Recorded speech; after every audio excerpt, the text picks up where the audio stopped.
Yes, the human race is f***ed.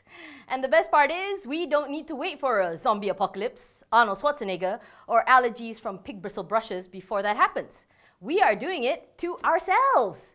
Now, I've spoken before at length about fake news, which some of you watched, thank you very much, and the real-life consequences of not fact-checking.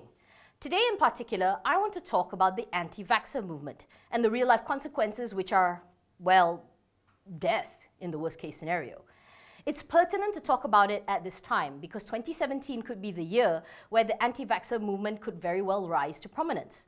Thanks in part to President Alec Baldwin and tweets like this, and the perfect storm of increased proliferation of fake news and dip who are simply too lazy to fact-check their Facebook posts before sharing.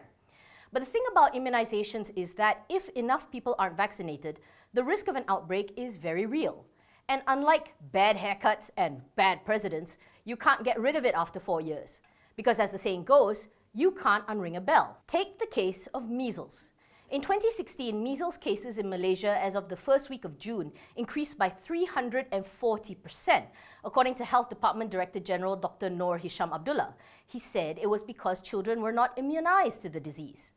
And let's not forget that in 2015, the US saw its first death from measles in 12 years because of falling vaccination rates.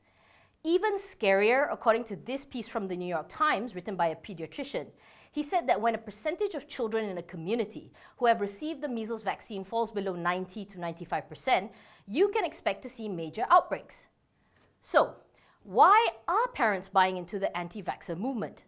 Well, the main argument that is always trotted out is that vaccines somehow cause autism, while some believe that it's also the bogeyman for everything, from increased cases of eczema, it's not, to aliens, Will Smith killed them all, to why that pretty lady at the bar told you to stop touching her or she would call the cops. Because you're a pig. Then there are those conspiracy theorists who like to think that vaccines are simply a way for Big Pharma to pad their bottom line. And in Malaysia specifically, there was this fear that the vaccines contain pig DNA.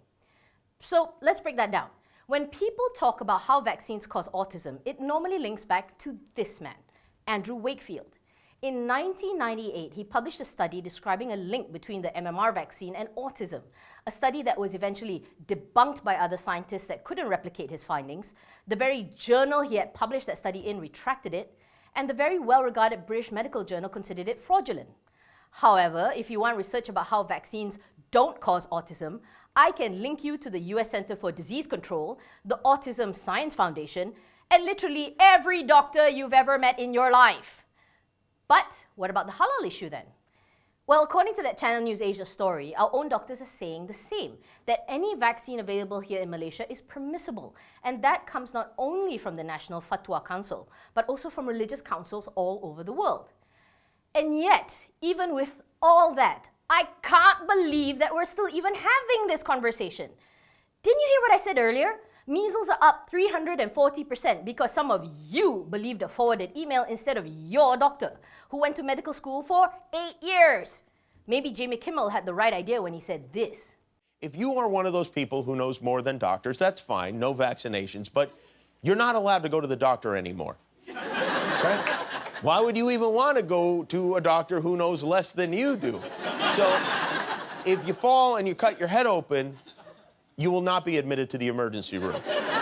Stay at home, find that sewing kit you stole from the Marriott, and stitch it up yourself, Doc.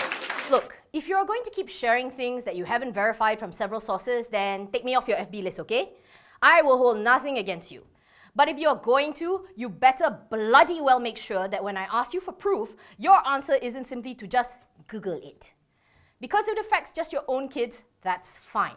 But when you are infecting other people's kids and putting their lives in danger, that is when you are simply being a big But hey, since all of you anti-vaxxers seem to believe emails and fake doctors rather than real ones, why not take advice from this handsome Golden Globe winning fake doctor?